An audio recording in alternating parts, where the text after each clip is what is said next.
My name is Nancy Nassim. This has been my 9th trip to Nicaragua with Chosen Children's Ministries out of Inman. We had 7 other people from here in Taters that went with us. We had a wonderful time. We had about 53 trunks that we carried in addition to our luggage, and the trunks carried little dresses that the people, some of the ladies here from tailors made, and other stuff, school supplies and what have you. We spend a lot of time in the really deserted, poor area of Nicaragua. We feed children, we give out hygienic supplies and school supplies to the children. I have never found anything in the Bible that says that we're to quit when we reach a certain age. So I do it as long as God gives me breath to do it, and I want to continue doing that, and that's what I'll do until God calls me home. A trip to New Jersey is really fascinating. It was set up to work with a group of young men who are already in the area, who are actively engaged with the Muslim community, and we associated ourselves with them. We were trained by them, and we worked throughout the Muslim community daily.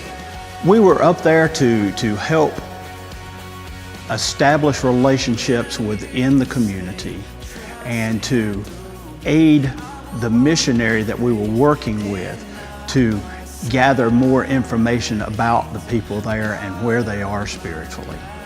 It's exciting to me. Quite honestly, until this past year, I never had envisioned dealing with the Muslim population. It just wasn't my problem. But spending time in studying and preparing to go, spending time on the ground with the people there, I think it's to follow Christ, direct command. That's where we need to be. One of the reasons why I felt like God was calling me to go was because I do have family there on a team, and before they left, I started reading and praying about letting them go and how God was going to use them there, but I didn't know that God was going to work on my heart at the same time to fall in love with a people that live in darkness every day.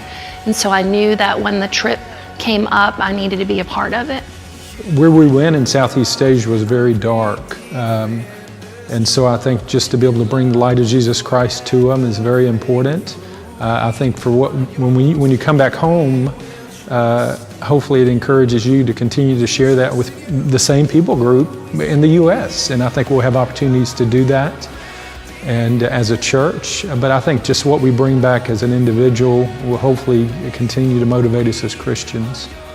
I think for me, the biggest impact that I had was the radical obedience of the nationals that are there. I think that in America, we sometimes have a conversion, a transformation, and they stay on their high and they live for Jesus every day, and so they take risks that we normally wouldn't take, and so that made a huge impact on me, that they live in this radical obedience every day to reach whoever they can for the gospel.